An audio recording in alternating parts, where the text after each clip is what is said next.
조직 문화라는 것은 이렇게 조직 구성원에게 공유되는 뭐 일련의 가치, 의미, 믿음, 이해, 뭐 사고방식 이런 것들인데 궁극적으로 구성원들의 행동에 중요한 영향을 미치는 게 바로 조직 문화라는 것입니다. 행동에 영향을 미치는 거예요. 행동에. 그래서 에드가 샤인이라는 연구자가 있습니다. 에드가 샤인은 이렇게 기업의 조직 문화를 이해하기 위해서는 이렇게 세 가지 차원을 모두 이해하지만 이 기업의 조직 문화를 제대로 이해한 것이다라고 말했다라는 것이죠. 자, 이 세 가지 뭐냐면 먼저 이거예요. 인간과 환경에 대한 어떤 기본적인 가정이에요. 인간에 대한 가정, 환경에 대한 가정. 자, 먼저 예를 들어서 인간에 대한 가정을 얘기를 들어보자면 맥그리거의 X이론이 있고 Y이론이 있죠.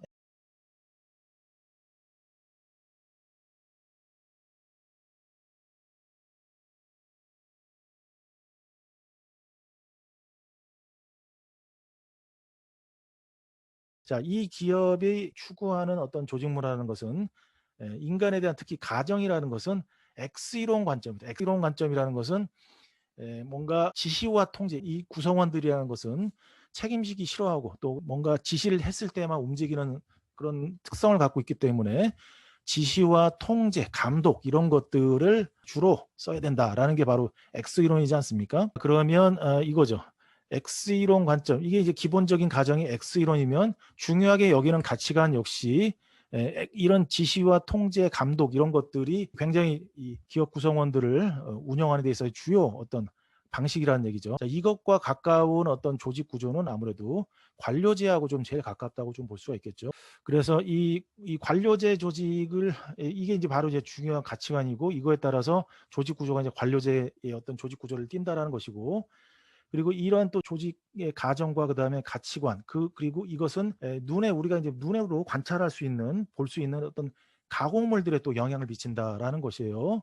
자 보시면 조직의 구조 제가 앞서서 설명드렸죠. 이 기계적 관료제 조직 구조를 띌 수 있을 가능성이 높은 것이고 업무의 어떤 프로세스 과정이라는 것이 규정과 규칙 그죠? 이런 것들 상사의 지시 이런 것들의 뭐 상명하복 뭐 이런 것들에 의해서 업무의 프로세스가 구성이 된다라는 점.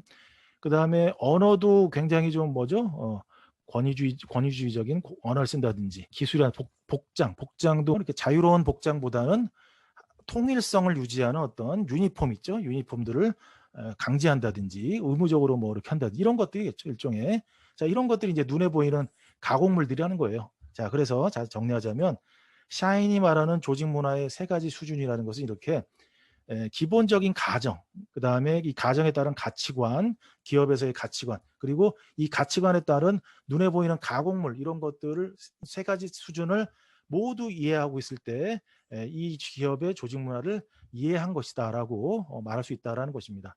자, 이것을 우리가 역으로 봤을 때 눈에 보이는 가공물들 있지 않습니까? 이 기업에서 구성원들이 보이는 어떤 언어를 사용하는 언어라든지 그다음 복장이라든지 업무와 프로세스 업무 과정이라든지 이런 것들을 보게 되면 역으로 또 추론해 볼 수가 있겠죠. 이 기업에서 추구하는 가치관이 무엇인지 이 가치관에 따라서 또 이 기업이 인간에 대해서 구성원에 대해서 어떤 기본적인 가정이 X이론인지 Y이론인지 이런 것들도 역으로 또 추론해 볼 수 있다라는 것이에요.